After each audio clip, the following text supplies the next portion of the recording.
நான் வந்து லுத்ரன் திருச்சபை சார்ந்தேன். TES தமிழ் இவாஞ்சலிக்கல் லுத்ரன் திருச்சபை சார்ந்தேன். இந்த நாளில் கூட பிரதர் எனக்கு இந்த ஒரு வாய்ப்பை கொடுத்துருக்கார். அதுக்காக நான் நன்றி சொல்கிறேன். நான் இங்கே லாஸ்ட் ஒரு 1.5 years ஆச்சு நான் சென்னை. எனக்கு புதுசு. நான் சாட்சி சொல்ல அழைத்த பொழுது யாரும் முன் வரவில்லை. ஆனாலும் ஆண்டவர் உங்களை திருப்தியாக வைத்திருக்கிறார், எல்லா விதத்திலும் ஆசீர்வதிப்பார் என்பதை நான் புரிந்து கொண்டேன். எனக்கு நான் இந்த நேரத்தில் என்னுடைய சாட்சியோடு நான் இந்த வேலையை ஆரம்பிக்கிறேன். நான் இங்கே வரும்பொழுது ரொம்ப பஸ்ஸில் விட்டு இறங்குவேன். ஒரு 3 நாளைக்கு ட்ரெஸ்லாம் எடுத்துகிட்டு அலைஞ்சு தேடிகிட்டே இருப்பேன். அப்போ வந்து சம்டைம் நடப்பேன், சம்டைம் ஆட்டோவில் போவேன். அதுக்கே ஒரு அமௌண்ட் கொடுப்பேன். வீடு தேடி நம்ம ஒரு அகாடமி இங்கே எஸ்டாப்ளிஷ் பண்ணணுன்றது என்னுடைய ஆசை. அப்படி இருக்கும்போது நான் இங்கே வந்து தேடுற ஒன்றும் கிடைக்காது. ஆனால் திருச்சியிலையும் நான் ஒரு வீடு வாடகை வீட்டில் தான் இருக்கேன். நான் அங்கேயும் music academy, Trinity music world அகாடமின்னு சொல்லி நடத்திட்டு இருக்கேன். ஆனாலும் ஆனவர் சொன்னார், எல்லாரும் சொல்கிறாங்க நீங்கள் சென்னைக்கு போங்க, பெரிய ஆள் ஆகிடலாம், சென்னைக்கு போங்க. ஆனால் அவங்க என்ன பெரிய ஆள் ஆவாங்கன்னு எப்படி சொன்னாங்கன்னு எனக்கு தெரியல. சரி, கொஞ்சம் ஃபைனான்ஷியலி நம்ம பெரிய ஆள் ஆகிடலாம் அப்படின்ற ஒரு கனவோடு தான் நானும் இங்கே வந்தேன். ஆனால் ஆண்டவரை பற்றி நான் படிக்கும் போது படிக்க இது உலக பிரகாரமாக நம்ம போடுமா, இது தேவையா, அவர் மியூசிக் டைரக்டர் ஆகணும்னு சொல்லி தான் நான் சென்னைக்கு வந்தேன்.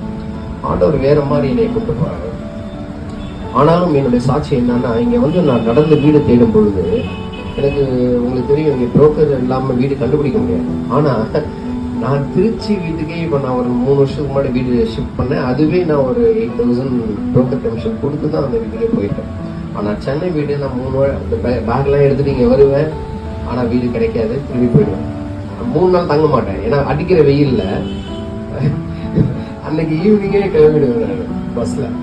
இப்படியே எனக்கு ஒரு 3-4 வாட்டி இந்த மாதிரி வந்துட்டு போயிட்டு, அப்புறம் ஒரு நாள் என்ன பண்ணேன், சரி இதை நடந்தோ இல்லை ஆட்டோலாம் போய் நம்மளால தேட முடியாது, ரொம்ப டயர்ட் ஆகிடும். அதனால் நம்ம ஏதாவது ஒரு 2 வீலர் இங்கே வந்து ராக்பட்டில் போட்டு ஒரு நண்பர் இருக்கிறார், அவர்கிட்ட இறக்கி வச்சுட்டு அப்படி தேடலாம் அப்படின்னு சொல்லிட்டு என்ன பண்ணேன், ஒரு 2 வீலரை ராக்பட்டில் போட்டு இங்கே வந்து இறங்கி அந்த 2 வீலரை வச்சு ஒன் வீக் ஃபுல்லாக தேடினேன். 1 வீக்னா அந்த 1 day 2 days. அப்புறம் கிடைக்கல, மறுபடியும் அந்த வண்டி விட்டு நான் போயிட்டேன். மறுபடியும் ப்ரேயர் பண்ணிட்டு நான் மறுபடியும் வந்தேன். அப்போ தான் இப்போ நீங்கள் பார்க்குற வீடு, நீங்கள் வந்துட்டு போகிற வீடு வந்து 2 letter, ஒரு சின்ன ஃபேமிலிக்கு ஸ்மால் ஃபேமிலின்னு போட்டு 2 letter போட்டிருந்தாங்க. அதை பார்த்த பிறகு டைரெக்டாக அவங்க முறை பேசி, நீங்கள் கிறிஸ்டினான்னு முதல்ல என்கிட்ட கேட்டார். ஆமாம் சார், நான் வந்து செல்வின் கிறிஸ்டோஃபர், என்னோட பேர், நான் கிறிஸ்டின் தான். நான் வந்து மியூசிக் டைரக்டருக்காக இங்கே வந்திருக்கேன், மீன் டைம் மியூசிக் கிளாஸ் நான் இங்கே எடுப்பேன் அப்படின்னு. அவரு ரொம்ப நாளாக என்னன்னா, நான் ஒரு கிறிஸ்டினுக்கு தான் வீடு தரணுன்றது அவருடைய ஆசை. அவர் ப்ரேயர்ல வச்சுருந்துருக்கிறார். ஆண்டவர் சரியான ஆளை எனக்கு காமித்து அந்த புரோக்கர் கமிஷன் இல்லாமல் ஒரு 15,000 ரூபா வாடகையில் அந்த வீடு, சின்ன வீடு, ஆனால் கிடைத்தது.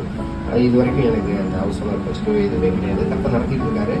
அதுக்கப்புறம் முதல் நாள் போட்டு ஜெபிச்சேன், வீடு கொடுத்துட்டீங்க ஆண்டவரே, இங்கே எப்படி நான் மக்களை சந்திக்க போகிறேன், எப்படி நான் மியூசிக் கிளாஸ் ஸ்டார்ட் பண்ண போகிறேன் அப்படின்னு சொல்லி நான் அந்த என்னோட வீடு முழுவதும் என்னுடைய பன்னீர்கள்லாம் நிரப்பியிருக்கேன். நான் அப்படியே நடப்பேன், ப்ரேயர் பண்ணிகிட்டே நடப்பேன். யாருமே தெரியாது. உங்களுக்கு தெரியும், பக்கத்து வீட்டில் இருக்கிறவங்களோ எந்த வீட்டில் இருக்கிறவங்களோ நம்ம ஊர் மாதிரி கிராமம் மாதிரி பேச மாட்டேன். ஆனால் நீங்கள் யாருமே தெரியாது, ஆண்டவரே நான் என்ன பண்ண போகிறேன். அப்போ ஆண்டவர் புதுசாக ஒரு ஐடியா கொடுக்குறாரு. கூகுளில் ஏற்கனவே நீங்கள் நடத்திட்டு இருக்கிற ஃபோட்டோஸ்லாம் அதில் அப்லோட் பண்ணி அந்த அட்ரஸை போட்டு கண்டிப்பாக அவங்க உதவி செய்வாருன்னா அவரோட வெளிப்பாடுதின்படி எனக்கு வந்து அதை செய்த உடனே ஒரு 1 or 2 daysலேயே எனக்கு ரெஸ்பான்ஸ் கிடைக்க ஆரம்பிச்சிச்சு. ஸ்டார்ட் பண்ணி நானே ப்ரேயர் பண்ணி எங்கள் ஹவுஸ் ஓனரை கூப்பிட்டு வந்து அவர் ப்ரேயர் பண்ணி அன்றைக்கி ஈவினிங்கே நான் வந்து திறந்து வச்சுட்டு உட்காந்துருக்கேன். ஒருத்தவங்க கால் பண்ணுறாங்க, சார் என்னோட பிரதர் இங்கே ஒருத்தர் இருக்கிறார், TLC சர்ச்சு, என்ன சொன்னார், நான் மியூசிக் கற்றுக்கணும், 60 years old, நான் வந்து ரொம்ப ரிட்டையர்ட் ஆகிட்டேன், நான் வந்து கற்றுக்கணும்னு சொல்லி day 1 எனக்கு வந்து மியூசிக் கிளாஸ் ஜாயின் பண்ணுறேன். day 1. அப்போ என்னை அழைத்தவர் உண்மையுள்ளவராக இருக்கிறார். நான் அவரை நம்பியிருக்கிறபடினாலே அவர் எனக்கு எல்லாவற்றையும் செய்ய வளராக இருக்கிறார். நம்ம பைபிளில் படிக்கிறதுக்கு படி ஆண்டவர் இது செய்தார். நான் ரொம்ப சந்தோஷப்பட்டேன். சரி அப்படின்னு சொல்லிட்டு நான் 3 நாள் தான் இங்கே இருப்பேன், வியாழன், வெள்ளி, சனி. அப்புறம் ஊருக்கு போயிட்டேன். மறுபடியும் அடுத்த வாரம் அந்த கேப்ல பார்த்தீங்கன்னா எனக்கு 2-3 கால்ஸ் வருது, நீங்கள் எங்கே வச்சிருக்கீங்க எப்படி. அப்படி என்னுடைய கூகுளை பார்த்து வந்தவங்க தான் ரித்திகா ஃபேமிலி ஃபாதர்ஸ். அதனால அந்த மாதிரி இது வரைக்கும் இந்த 1 வருஷத்துல 100 ஸ்டூடெண்ட்ஸ் என்கிட்ட என்ரோல் ஆகி ஜாயின் பண்ணி என்கிட்ட மியூசிக் கற்றுக்கிட்டாங்க. இதுல என்ன பிரச்சனை, சிட்டியில் இருக்கிறதுனால அவங்களுக்கு வேலை, அலுவலக பணி, இல்ல அவங்க பிஸியா இருப்பாங்க. அதனால என்ன பண்ணுவாங்க, அவங்க ஆர்வம் இருக்கும், வருவாங்க, வந்து 1 or 2 weeks இல்ல 1 month 2 months கத்துப்பாங்க. அப்புறம் நம்ம நோட்ஸ் எல்லாம் சொல்லி கொடுத்து ட்ரினிட்டி எக்ஸாம் தான் எழுத வைக்கணும்னு ஒரு ப்ரொசீஜரா போகும்போது என்ன ஆயிடுவாங்கன்னா, அவங்க வந்து அவங்களால வர முடியாத ஒரு சூழல். அதனால என்ன பண்ணுவாங்க, 2 பேர் ஜாயின் பண்ணுவாங்க, 2 பேர் நிற்பாங்க, 4 பேர் ஜாயின் பண்ணுவாங்க, அந்த மாசம் 4 பேர் நிற்பாங்க. ஸோ இப்படியாகவே போயிட்டு இருக்கு. ஆனாலும் ஆண்டவர் எனக்கு இந்த ஒரு வாய்ப்பை கொடுத்து அந்த ஒரு ஸ்டூடியோ ஒன்று நாங்கள் வந்து இன்ஸ்டால் பண்ணேன். அந்த அந்த பெயிண்ட் காயறதுக்குள்ள எனக்கு ஒரு காஸ்பல் சாங் ரெக்கார்ட் பண்ணணும்னு சொல்லிட்டு எனக்கு ஒருத்தவங்க வந்தாங்க, 30,000 நான் இமீடியட்டாக தானே எனக்கு ரெக்கார்ட் பண்ணி கொடுங்கன்னு சொல்லி. அது என்னுடைய ஸ்டூடெண்ட்லேயே ஒருத்தர். அப்படியாக என்னை ஆண்டவர் எப்படியுமே பயன்படுத்தி வருகிறார் இன்றளவு. இடையில எனக்கு தோணுது, நம்ம எதுக்காக இங்கே வந்திருக்கோம், ஆனாலும் இது செய்யறது சரிதானா, நம்ம இப்படி வந்துட்டு ஃபேமிலி அங்கே விட்டுட்டு நம்ம வாரத்தில் 3 நாள் இங்கே ட்ராவல் பண்ணி எப்படி சரி பைசாவுக்காக நம்ம ஓடுறோமோ அப்படின்லாம் ஆண்டவர் என்கிட்ட பேசிட்டு இருக்கிறாரு. அதனால தான் பிரதர் உங்கள்கிட்ட சொன்னாங்க, நீ ப்ரேயரில் வைங்க, ஒருவேளை ஆண்டவர் இதை நடத்த சொன்னால் நடத்தலாம், இல்லைன்னா நம்ம வந்து ஊரோடையே இருந்துட்டு நம்ம அங்கே இருக்கிற ஊழியத்தை செய்யலாம் அப்படின்னு சொல்லி நான் ஒரு வாஞ்சையில் இருக்கிறேன். இதுதான் என்னுடைய சின்ன சாட்சி. ஆண்டவர் என் வாழ்க்கையில ஏகப்பட்ட சாட்சியை எனக்கு கொடுத்திருக்கிறார். ஆனாலும் ஒரு வாட்டி இங்கே வந்துட்டு நான் திருச்சிக்கு நான் போகிற போது பார்த்தீங்கன்னா, என்னுடைய இந்த டைம் தான் வெயில் டைமில் நான் வந்து ட்ரெயின் கிடைக்கல. எப்பயுமே ராக்ஃபோர்ட்டில் தான் நான் போவேன்.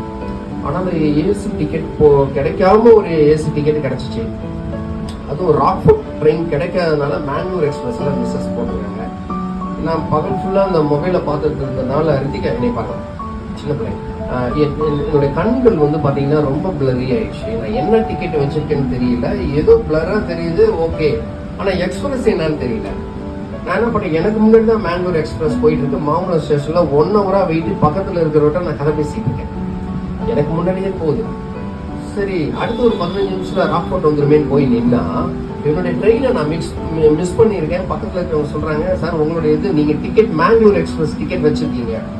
ஓ மை காட், நான் வந்து இந்த அன்ரிசர்வ்ல என்னால் பயணம் பண்ண முடியாது. ஏன்னா ராக்ஃபோர்ட் செம கும்பலாக வரும், அதில் இறங்கி ஏறலாம் முடியாது. அப்போ அன்னைக்கு முகூர்த்த நாள் வேற, என்னன்னு தெரியல, ஏகப்பட்ட கும்பல். நான் ஓடி போய் நான் வந்து டிக்கெட்டை இந்த சாதாரண டிக்கெட்டை எடுத்துட்டு வந்துட்டு அந்த டிக்கெட் ஏற முடியாமல் ஏறுறேன். ஆனாலும் வந்து ரொம்ப எனக்கு வந்து ரொம்ப நேரம் அந்த கம்ப்யூட்டரில் ஒர்க் பண்ணுறதுனால கொஞ்சம் சயாட்டிக்கல் பிரச்சனை மாதிரி இருந்ததுனால என்னால் நிற்க முடியல. படிக்கட்டில் உட்காந்துருக்கிற ஒருத்தர் எழுப்பி நான் கொஞ்ச நேரம் உட்காரணும்னு சொல்லி அங்கே உட்காந்துருந்தேன். எனக்கு பக்கத்தில் ஒருத்தர் வேஷ்டி கட்டிட்டு உட்காந்து கைலி கட்டிட்டு ஒருத்தர் உட்காந்துருக்காரு. நான் அப்போதான் ஒரு செங்கல்பட்டு வரைக்கும் நின்றுட்டு போனது, கொஞ்சம் காலை ரிலாக்ஸ் பண்ணலான்னு பண்ணேன். நான் இமிடியேட்டா இது பிளாட்ஃபார்ம் வந்துருச்சு, என்னுடைய கால் அதில் அடிச்சு அந்த ஷூ ஃபர்ஸ்ட் அடியை வாங்கிட்டு அப்படியே நான் வந்து அப்படியே உள்ளார ஸ்டெப்ஸ்குள்ளேயே கால் மாட்டிட்டு. முன்னாடிலாம் பிளாட்ஃபார்முக்கும் ட்ரெயினுக்கும் நிறைய கேப் இருக்கும், இப்போ அப்படிலாம் இல்லை. நீங்கள் போய் பார்த்தீங்கன்னா தெரியும், ஒரு இவ்வளோதான் கேப் இருக்கும். ஸோ ஆண்டவர் என்னுடைய கால்களை அந்த நேரில் காப்பாற்றினார். அப்போ தான் நான் எனக்கு உண்டான அந்த இதை நான் நினச்சேன், நான் எவ்வளோ பெரிய ஆள், நான் ஏசி டிக்கெட் போட்டு வந்திருக்கேன், இதெல்லாம் எனக்கு தேவையா? அப்போ ஒன்றும் இல்லாத நீ பார்க்கும்போது உன்னை அவனை விட மோசமான நிலையில நம்ம போயிருப்போம். கால் போயிருந்துச்சுன்னா ஆண்டவர் அந்த நேரத்தில் என்னுடைய காலை காப்பாற்றினார். அப்புறம் இன்னும் ஆண்டவர்கிட்ட பக்கத்துல போகணும். அதாவது இப்ப நான் என்ன புரிஞ்சுக்கிட்டேன்னா, ஆண்டவர் எனக்கு எல்லா விஷயம் நிறைவே கொடுத்துருக்கிறார், எல்லாம் ஆசீர்வாதமா இருக்கிறது. இந்த நேரத்துல இந்த ஆண்டவரை நான் பிடிச்சிக்காம எல்லாவற்றையும் இழந்த பிறகு நான் அவரை நோக்கி போகிறதும் அவர் பின்னாடி செல்வது எந்த விதத்துல நியாயம் அப்படின்றது தான் என்னோட டீச்சிங்கா இருக்குது. இதுதான் நான் எல்லா சர்ச்சஸ்லையும் போய் சொல்லிட்டு இருக்கேன். இந்த நேரத்துல கூட ஆண்டவரை நம்ம எப்படி பிடிச்சுக்கிறது? நீ என்னிலும் நீங்கள் என்னிலும் என் வார்த்தை உங்களிலும் நிலைத்திருந்தால் நீங்கள் வேண்டிக் கொள்வது எதுவோ உங்களுக்கு செய்யப்படும் என்று யோவான் 15ஆம் அதிகாரம் படிச்சு பாருங்க. 15ஆம் அதிகாரம் 7வது வசனம் எடுத்து படிங்க யாராவது ஒரு ஆளு.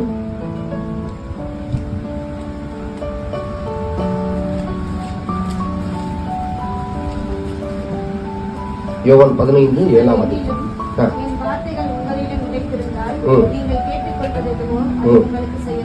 ஆமென். நீங்கள் மிகுந்த கனிகளை கொடுப்பதினால் என் பிதா மகிமைப்படுவார், எனக்கு சீஷராய் இருப்பீர்கள். பிதா என்னில் அன்பாய் இருக்கிறது போல நானும் உங்களில் அன்பாய் இருக்கிறேன், என்னுடைய அன்பிலே நிலைத்திருங்கள். அப்ப ஆண்டவர் என்ன சொல்றாருன்னா, நீ எல்லாத்தையும் இழந்து என்னை தேடி வராதப்பா, எல்லாம் இருக்கும்போது நீ நன்றி சொல்லு. எனக்கு நல்ல காது கொடுத்திருக்கிறாரு, எனக்கு நல்ல காது கொடுத்திருக்கிறாரு, என்னால நடக்க முடியுது, ஓட முடியுது, பேச முடியுது, நான் நல்லா படிக்க முடியுது, கண்ணு நல்லா தெரியுது. அப்ப எனக்கு எல்லாம் நிறைவா இருக்கும்போது நான் ஆண்டவருக்கு நன்றி சொல்ல வேண்டும். எனக்கு ஒண்ணுமே கிடைக்கல ஆண்டவரே, நான் கீழே விழுந்துட்டேன். எனக்கு சில பேர் வந்து ஒன்றும் இல்லை, நான் லால்குடியிலேருந்து வந்துட்டு இருந்தேன். நான் ப்ரோக்ராம்ஸ்லாம் போவேன், நான் ப்ரோக்ராம்லாம் வெட்டிங்ஸ் மட்டும் இதுக்கெல்லாம். அப்போ லால்குடி பக்கத்தில் ஏதோ ஒரு ஊரில் ப்ரோக்ராம் முடிச்சு நைட்டு 1 மணிக்கு நான் 2 வீலரில் நான் வரேன். இன்ஸ்ட்ருமெண்ட்லாம் காரில் கொடுத்துட்டேன்.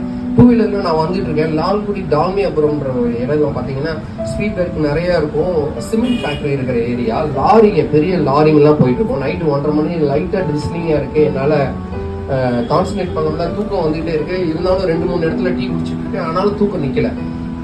ஏதோ மாதிரி ஒரு பெரிய லாரி வந்து ஒரு ஸ்பீட் பிரேக்கு இல்லை, அது தூக்கத்தில் என்ன பண்ணிட்டேன், வண்டியை அந்த ஸ்பீட் பிரேக் தெரியாமல் ஏறி இறங்கிட்டேன். லாரி வந்ததும் லெஃப்டில் இருந்துட்டு எனக்கு தெரியல, அங்கே கீழே விழுந்து அப்படியே இதாகி ஸ்லைடிங்கில் போய் பார்த்தீங்கன்னா என்னோடய காலு எல்லாம் ஃபுல்லாக பேண்ட்டுக்கெல்லாம் கிழிஞ்சிச்சு. யமாஹா ட்ரக்ஸ்னு ஒரு வண்டி ஃபுல்லாக ஹெட்லைட் உடஞ்சி போச்சு. 2 கீர் தான் போட முடியுது, இண்டிகேட்டர் ஒரு இண்டிகேட்டர் தான் எரியுது. இப்படிப்பட்ட ஒரு சூழலில் நான் வந்து ஆண்டவரே நன்றி ஆண்டவரே அப்படின்னு சொன்னேன். இன்னைக்கு எல்லாம் நிறைய பேர் என்னன்னா கீழே விழுந்ததை கூட சொல்றதுல ரொம்ப தயக்கப்படுறாங்க, வெக்கப்படுறாங்க. நான் ஏன் வெக்கப்படாம நான் ஆண்டவருக்கு நான் நன்றி சொல்றேன். ஆண்டவரே என் உயிரை காப்பாத்துறீங்களே, இதோடு என்னுடைய வழி போயிருச்சு அப்படின்றதுக்காக நான் ஆண்டவர் ஸ்தோத்திரம் பண்ணேன். ஏசப்பா இதோட என்னை காப்பாத்துறீங்க, உங்களுக்கு நன்றின்னு சொல்லி அந்த நேரத்தில் நான் எந்திரிச்சு, அப்பதான் நான் நியூலி மேரிடு, ஒய்ஃப் வந்து ஒரு 6 மந்த் அந்த டைம்ல. அப்புறம் அதே அந்த 2 கீரு ஒரு இந்த சின்ன இண்டிகேட்டர் அந்த வெளிச்சத்துலேயே போறேன். மறுபடியும் லாரி வருது, மறுபடியும் கீழே வருவேன். கிட்டத்தட்ட அங்கிருந்து ஒரு 15 கிலோமீட்டர் நான் திருச்சி சிட்டிக்கு போறது.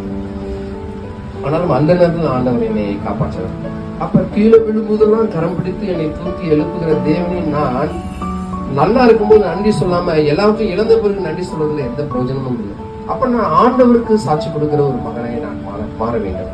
அப்ப சாட்சி கொடுக்கிற மகனாய் இல்ல, மகளாய் இல்ல, குடும்பமாய் மாற வேண்டும். அப்ப குடும்பம் சாட்சி கொடுக்கிற ஒரு குடும்பமாய் மாறினா என் திருச்சபை நல்லா இருக்கும். என் திருச்சபை நல்லா இருந்தா என்னுடைய ஊர் நல்லா இருக்கும். என் ஊர் நல்லா இருந்தா நம்ம பண்ற மினிஸ்ட்ரி, நம்ம பண்றது உலகமே நல்லா இருக்கும்ன்றதுதான் ஆண்டவர் எனக்கு வெளிப்படுத்துகிறார். நான் அவரிலும் அவர் என்னிலும் நிலைத்திருந்தாங்க. அந்த நிலைத்திருக்கிறதுன்றது நான் ஒன்ஸ் நான் promise until my death, until my last day வந்து வரைக்கும் நான் உண்மையா பிள்ளைகளுக்கு நம்ம என்ன டீச் பண்ணோம்னா, நான் செய்ய மாட்டேன்னு சொல்லிட்டா கடைசி வரைக்கும் நான் செய்யக்கூடாது.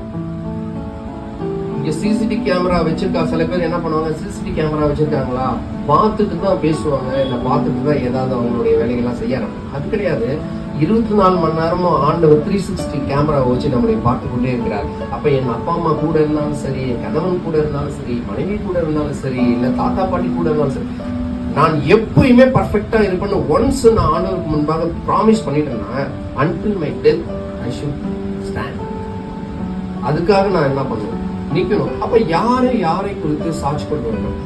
ஆண்டவர் தன்னுடைய சொந்த குமாரனை இந்த உலகத்துக்கு அனுப்பிச்சு மரண புரிந்தும் தன்னை கீழ்ப்படிந்தவராய் அவர் சொன்ன எல்லாவற்றையும் செய்ததினாலே கர்த்தர் என்று நாவுகள் யாவும் அறிக்கை பண்ணும்படி, முழங்கால் யாவும் முடங்கும்படி பிதாவாகிய தேவன் தன்னுடைய சொந்த குமாரனை கர்த்தர் என்ற நாமத்தை கொடுத்தார்.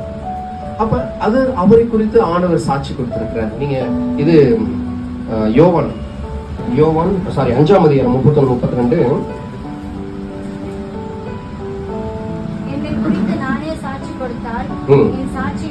என்னை குறித்து நானே சாட்சி கொடுத்தால் என் சாட்சி மெய்யாயிராது. என்னை குறித்து சாட்சி கொடுக்கிற வேறொருவர் இருக்கிறார். ஆமென், ஆமென். இப்ப யாரை குறித்து யாரு சாட்சி கொடுக்கணும்? என்னை குறித்து என் மனைவி சாட்சி கொடுக்கணும். என் கணவரை குறித்து மனைவி குறித்து புருஷனுக்கு சாட்சி கொடுக்கணும். பிள்ளைகளை குறித்து பெற்றோர்கள் சாட்சி கொடுக்கணும். பெற்றோர்களை குறித்து யார் சாட்சி கொடுக்கணும்? பிள்ளைகள் சாட்சி கொடுக்கணும். இப்போ ஒரு நாள் நான் வந்து கார்ல அப்படி நாங்கள் போயிட்டு இருக்கும்போது என் மனைவி, எனக்கு 2 பொம்பளை பிள்ளைங்க. பெரிய பாப்பா 10th முடிச்சிருக்கா, சின்ன பாப்பா 8th படிச்சிருக்கா. இப்பதான் போறா. ஒய்ஃப் டீச்சரா இருக்காங்க. ஒரு நாள் கார்ல போயிட்டு இருக்கோம். திடீர்னு என் ஒய்ஃப் என்னன்னு தெரியல, சம்மந்தமே இல்லாம என் பிள்ளைகளை பார்த்து சொன்னாங்க, செல்லம் நீங்க வந்து நான் ஒருவேளை டேடிக்கு முன்னாடி நான் ஒருவேளை மறித்து போனால் அப்பாவை நீங்க வந்து இந்த வீட்டுக்கும் அந்த வீட்டுக்கும் நீங்க அனுப்பிச்சு சாப்பிட வைக்கக்கூடாது, ரொம்ப பத்திரமா பார்த்துக்கணும் அப்படின்னு சொல்லும் போது என் கலந்துச்சு. அந்த டைம்ல என்ன ஏன் இப்படி சொன்னாங்க அப்படின்னா, என்னை குறித்து என் மனைவி இப்படியாய் சாட்சி கொடுக்குறாங்க. அப்ப நான் ஒழுங்கா நடந்திருக்கேன், அப்புறம் என்னுடைய வழியை நான் சரியாக நான் சென்று கொண்டிருக்கிறேன், என் குடும்பத்தை நான் சரியாக நான் கவனித்துக் கொண்டிருக்கிறேன். என் மனைவிக்கு உண்டான ஈக்குவல் ரைட்ஸ் நான் கொடுக்கிறேன். என் பிள்ளைகளுக்கு நீ வாயை மூடு, நீ பேசாத, நீ என்ன சின்ன பிள்ளை அப்படின்னு நான் சொல்றது இல்ல, நம்ம சொல்லக்கூடாது.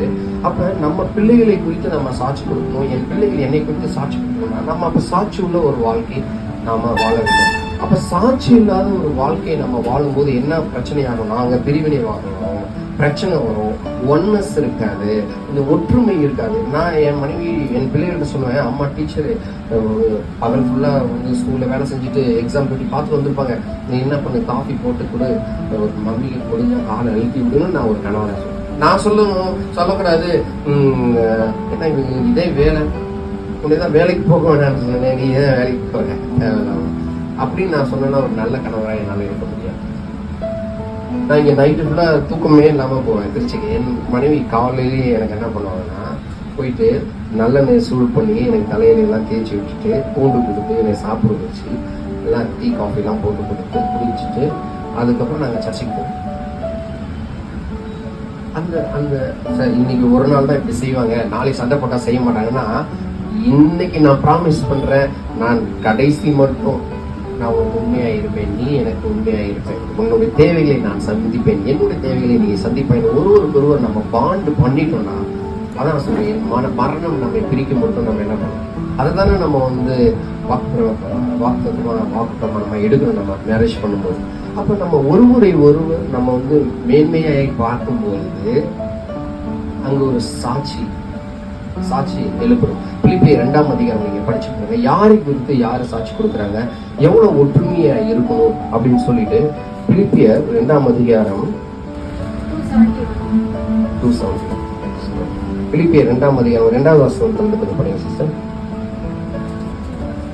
நீங்கள் ஏக சிந்தையும் ஏக அன்பும் உள்ளவர்களாய் இருந்து சிந்த ஆத்மாக்களாய் ஒன்றையே சிந்தித்து என் சந்தோஷத்தை நிறைவாக்கும். ஆமென். இப்ப இதுல என்ன பாக்குறோம்னா, ஏக சிந்தையும் ஏக அன்பும் உள்ளவர்களாய் இருந்து இசைந்த ஆத்மாக்களாய் ஒன்றையே சிந்தித்து என்னத்தை நிறைவேற்றணுமா, ஒன்றையே சிந்தித்து என் சந்தோஷத்தை நிறைவே. என்னுடைய சந்தோஷம் என்னவா இருக்கு, என் ஆண்டவருடைய சந்தோஷம் என்னவா இருக்குன்னா, நீங்க 2 பேரும் இல்ல, குடும்பமா இல்ல, திருச்சபையா நம்ம எல்லாரும் அவர் சொன்னதுபடியே நம்ம சிந்தித்து ஒன்றையும் வாதினாலாவது வீண் பெருமையினால செய்யாமல் அவர் சொன்னதுபடி நம்ம செஞ்சோம்னா ஆண்டவர் சந்தோஷப்படுவோம். அவர் சந்தோஷப்பட்டாதான், நம்ம அவர்கள் இருந்தாதான் நம்ம வேண்டிக் கொண்டது என்னவோ அதை நம்மளுக்கு செய்யப்படும், நம்மளுக்கு கொடுக்கப்படும்.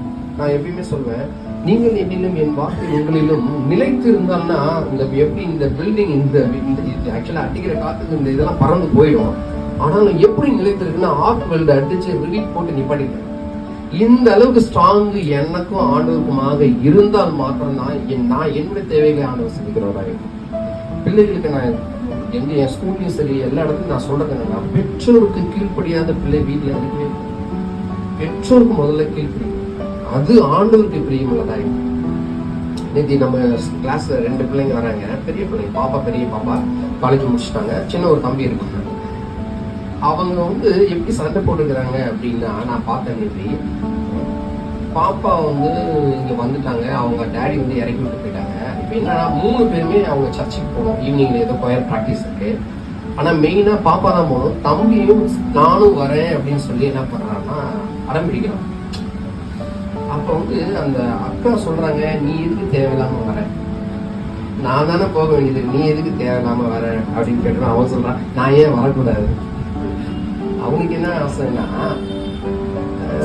அக்கா பாடுறத பிள்ளைங்க பாடுறத நான் பார்க்கணும்.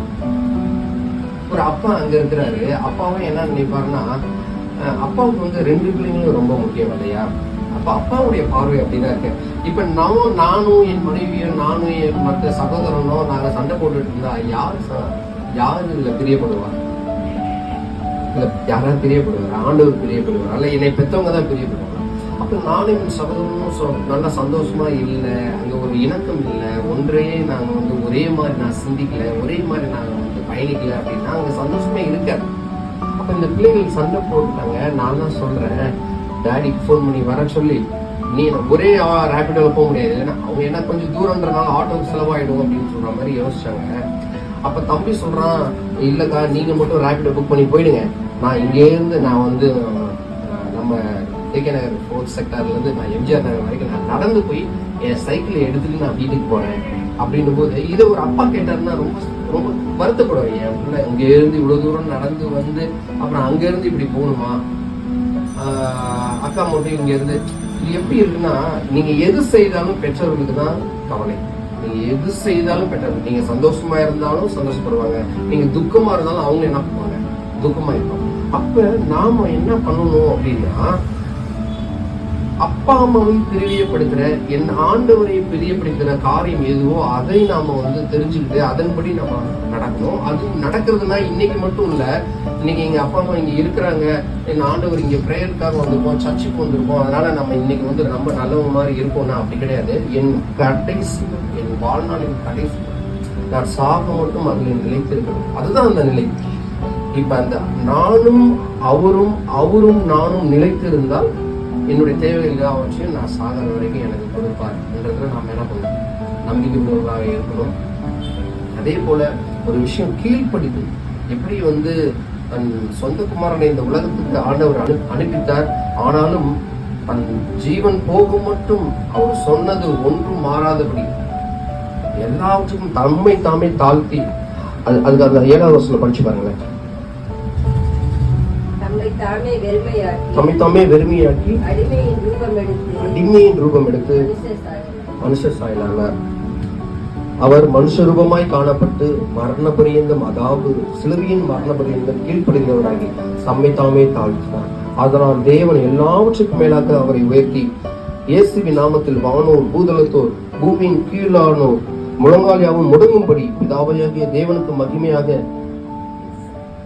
இயேசு கிறிஸ்து கர்த்தர் என்று நாவுகள் யாவும் அறிக்கை பண்ணும்படி எல்லா நாமத்துக்கு மேலாக தம்மை அவருக்கு தந்துள்ளார். அப்ப ஆண்டவர் இயேசு கிறிஸ்து இந்த உலகத்தை படைத்தவர், வார்த்தை மனுகுருவாகி இந்த உலகத்துக்கு வந்த ஒரு மகான். அவரே அவ்வளவு தாழ்மையா இருக்கும்போது எனக்கு ஏன் அந்த தாழ்மை வரல, எனக்கு ஏன் அந்த தாழ்மை வர மாட்டேங்குது அப்படின்னா, நான் இன்னும் உலக பிரகாரமாவே ஓடிட்டு. இப்ப இன்னைக்கு இருக்கிற காலத்துல நம்ம பிள்ளைங்களை நம்ம சேவ் பண்ணலன்னு வச்சுங்க, இது வருகிற காலங்கள்ல நம்ம பிள்ளைங்க அந்த உலகத்தோட மிக்ஸ்டா என்ன ஆயிடுவாங்கன்னா, இந்த பெருமை ஜாஸ்தியா வரும். ஒன்றும் இல்லை, நான் கேம்பெயின் ஆங்கிலோ ஸ்கூல் திருச்சியில் பெரிய ஸ்கூல்ல ஒர்க் பண்ணிட்டு இருக்கேன், மியூசிக் டீச்சரா. அங்கே ஓரளவுக்கு எல்லாம் பெரிய பிள்ளைங்களாம் படிப்பாங்க. ஒரு சாதாரண மிடில் கிளாஸ் பிள்ளைங்க கூட அங்கே படிச்ச கூட அவங்க எப்படி பேசுறாங்கன்னா, எங்க வீட்டுல எத்தனை கார் இருக்கு தெரியுமா, ஒருவேளை அவங்கள்ட்ட காரே இருக்காது. அப்ப அவனுடைய ஒரு நல்ல வசதியா இருக்கிறவன் சொல்றான், எங்க வீட்டுல பென்ஸ் இருக்கு, எங்க வீட்டுல BMW இருக்குன்னு சொல்லுவான்.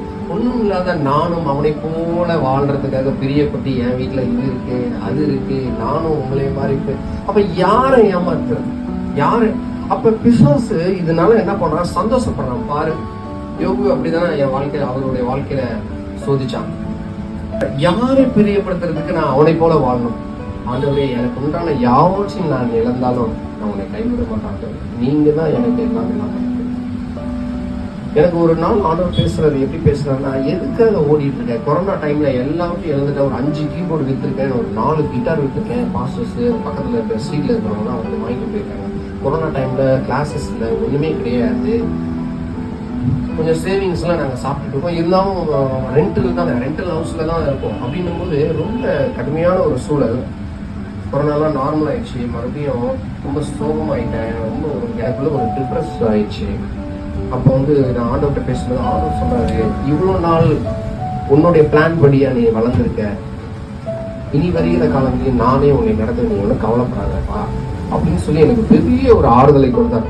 அன்று இரவு நான் போயிட்டு பாத்ரூம்ல போய் குளிச்சுட்டு ப்ரேயர் பண்ணிட்டு, அதுக்கப்புறம் நான் ஒரு பெரிய எனக்குள்ள ஒரு புதிய ஒரு சக்தி வந்தது மாதிரி ஆவியானவர் எனக்குள்ள அப்படி பேசினார். அதுக்கப்புறம் தான் இந்த சென்னை பயணம் தான். சோ அப்ப நம்ம அவரோடு நிலைத்திருக்கும் பொழுது நாம அவருக்கு சாட்சி கொடுக்கிற ஒரு பிள்ளைகளாய் நாம வாழ்வோம். அப்ப குடும்பத்துல சமாதானம் இருக்கணும்னா அவரை நிலைத்திருக்கணும், அவரை கட்டியமா பிடிச்சிக்கணும். ஒருவரை ஒருவர் மேன்மையாக தங்களிலும் மேன்மையாக பார்க்க சொல்றாரு அவர். அப்ப தங்களிலும் மேன்மை, நான் சொல்றேன், என்னை விட பக்கத்து வீட்டுக்காரங்க ரொம்ப வசதி, ரொம்ப படிச்சிருக்காங்க, ரொம்ப பெரிய ஆளு நான் நினைச்சிட்டேன், எனக்கு அவங்களுக்கு பிரச்சனையே வராது.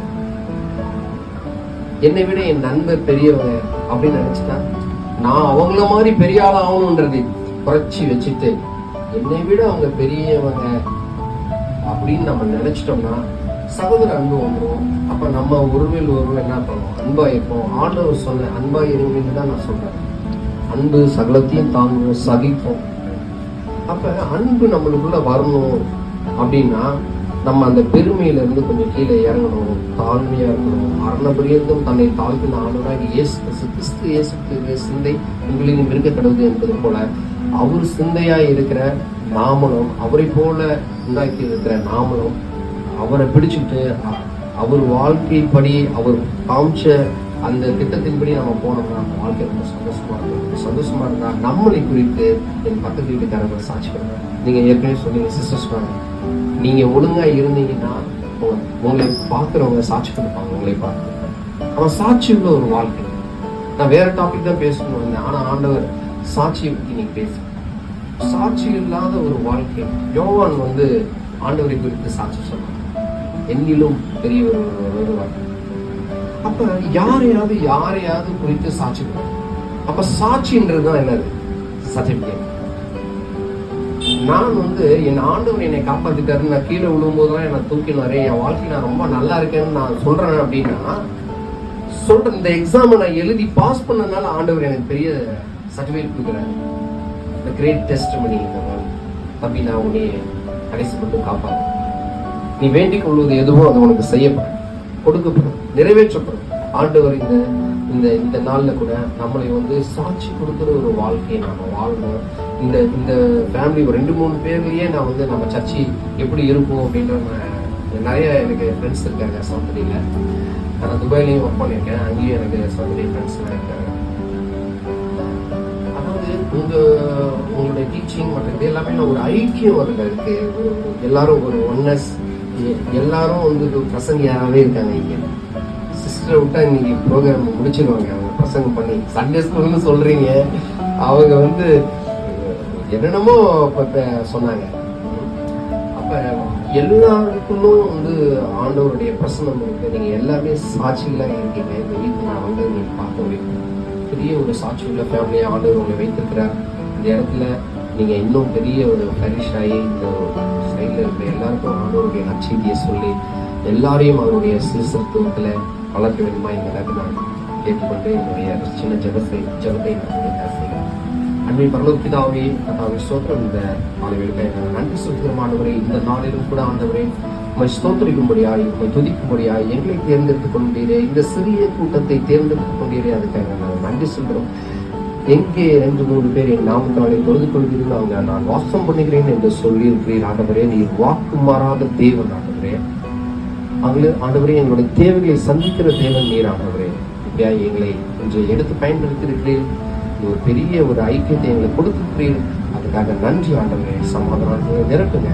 இந்த வீடு, இந்த இடம் சமாதானத்தின் வீடு என்று அழைக்கப்படும். இன்று இந்த வீட்டுக்கு ரட்சிப்பு வந்தது என்று சொல்லபடியாய் சகேவுக்கு சொன்ன அதே வாக்குத்தத்தத்தை ஆண்டவரே நான் கர்த்தாவே இந்த நாளில் நான் பார்க்கிறேன்.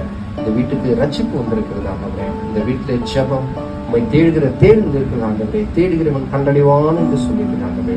தட்டுகிறவர்களுக்கு திறக்கப்படும் என்று சொல்லியிருக்கிறார் ஆண்டவரே. ஆண்டவரே ஸ்தோத்திரம் ஆண்டவரே. இப்படியா இந்த நாளிலே எங்களை ஒரு கூட்ட ஜனமாய் இணைத்த கிருபைகளுக்காக நாங்கள் நன்றி சொல்கிறோம். எங்களுடைய தேவை இன்னது என்பதை நீர் அறிந்திருக்கிறீர் ஆண்டவரே. மனுஷரை குறித்து யாரும் எனக்கு சாட்சி கொடுக்க வேண்டாம், நான் மனிதர்களை அறிந்திருக்கிறேன், அவர்கள் என்னை அறிந்திருக்கிறார்கள். ஆகவே நான் அவர்களுக்கு செய்ய வேண்டியதை செய்வேன், அவர்களை ரட்சிக்கவே இந்த உலகத்துக்கு வந்திருக்கிறேன் என்று எங்களை குறித்து நீர் சாட்சி கொடுத்திருக்கிறீர் ஆண்டவரே. இப்படியா நாங்கள் நன்றி செலுத்துகிறோம். சமாதானத்தின் தேவன் எங்களை மீதியான நாட்களிலே, மீதியான நேரத்திலே எங்களோடு கூட இருங்க. சமாதானத்தினாலே வழி நடத்துங்க. உடைய பிரச்சனை எங்களோடு கூட இருப்பதற்காக நாங்கள் நன்றி செலுத்துகிறோம். இந்த ஆராதனை பங்கு கொண்ட ஒவ்வொரு உள்ளத்தையும் ஆசீர்வதிங்க. சிறு பிள்ளைகள் என்னிடம் வர தடை பண்ணாமல் இடம் கொடுங்கள், ஏனென்றால் தேவராட்சியம் அவனுடையது என்று சொல்லியிருக்கிறாங்க. இப்படியா பிள்ளைகள் இந்த சிறு வயதிலேயே உண்மை அறிந்து கொள்கிற அறிவை தாங்க. பெருமை வேண்டாம் ஆண்டவரே, போட்டி வேண்டாம், பொறாமை வேண்டாம் ஆண்டவரே. ஆண்டவரே, எல்லாவற்றுக்கும் அழுகிற அந்த அழுகை வேண்டாம் ஆண்டவரே. என் ஆண்டவரே எங்களுக்கு எல்லாவற்றையும் தருவார் என்ற விசுவாசத்தின் வாழ்க்கை எங்களுக்கு தான் ஆண்டவரே. விசுவாசத்தை கொடுத்திருக்கிறேன், அதை நிலைத்திருக்க கடைசி மட்டும் நிலைத்திருக்கிற பலத்தை எங்களுக்கு தாங்க. ஆசீர்வதிங்க, பலப்படுத்துங்க. ரட்சகரும் மீண்டுமாக எங்கள் ஆதரவு இயேசு கிறிஸ்து வழியாக இந்த ஜெபத்தை தாழ்மையோடு ஏறெடுக்கிறேன். அன்பின் பரலோக பிதாவே, ஆமென்.